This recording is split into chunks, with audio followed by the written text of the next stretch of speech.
If you work in FP&A, you know this feeling. You update one cell in your master model and suddenly you get the dreaded ref error. The entire model breaks, or worse, it doesn't break, but the numbers are wrong and you don't know why.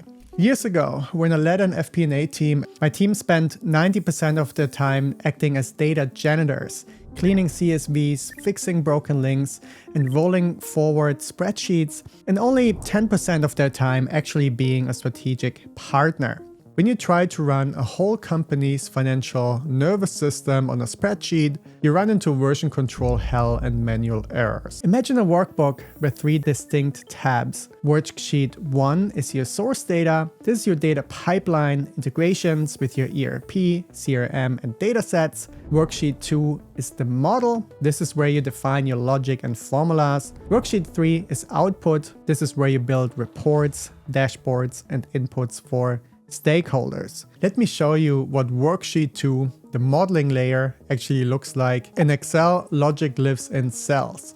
If I want to calculate revenue, I multiply the cell where I have the price by the cell with the quantity. If I want to add a new month, I have to drag that formula across. If I add a new region, I have to insert rows and hope I didn't break a sum range. Abacum, on the other hand, uses metric-based modeling. Think of a metric like revenue, gross margin, or LTV as a tiny data cube on its own. See here, I'm defining revenue. I don't write the formula in every single cell, I write the logic once for the metric. And Abacum takes care of the consolidation. So if we look down below here we can see it's very transparent. We can see what the consolidated data set is defined as. So if we look further, the next column here in Abacum is the forecast. And here we have different ways to do this quickly. So we can use a moving average forecast, a formula, we can do it manually, or, and this is very cool, we can have AI to the forecast. And then over here we have the actuals, and that get updated automatically from your ERP system that you connect via an integration. Then we have the forecast, and this gets rolled forward. And here's the Abacum advantage. Because this is a multi-dimensional cube, it holds my actuals, my forecast, and my budget all attached to this one metric. Say we open a new entity in Canada or launch a new product. I don't have to manually update the spreadsheet rows. The system cascades that formula down to the new data.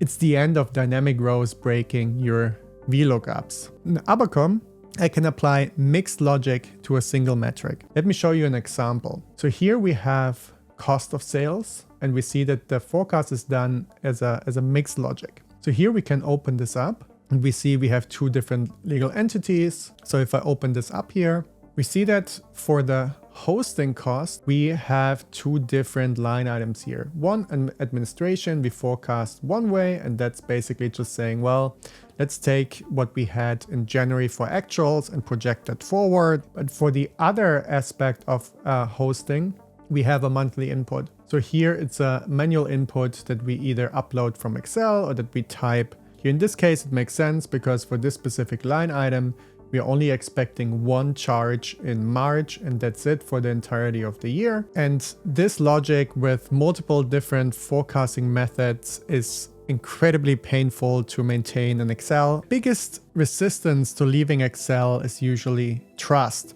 Abacum solves this trust gap with something called a variable diagram, or also called dependency tree. Watch this.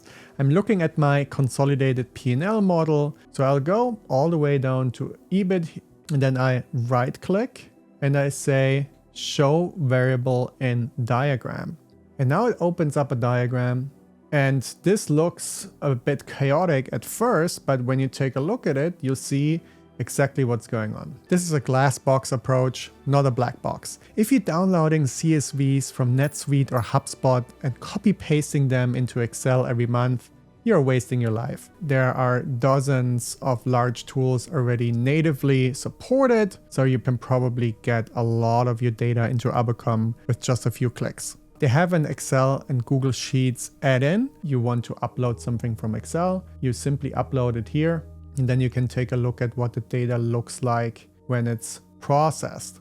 So the unprocessed dataset looks like this. And then you can also download the processed file. So Abacum in the backend maps this and it takes care of any data cleaning issues. And so the processed file here looks like this. And here's a specific use case that drives finance teams crazy: multi-entity consolidation. Let's say you acquired a company in Spain. The chart of accounts is completely different from your US HQ.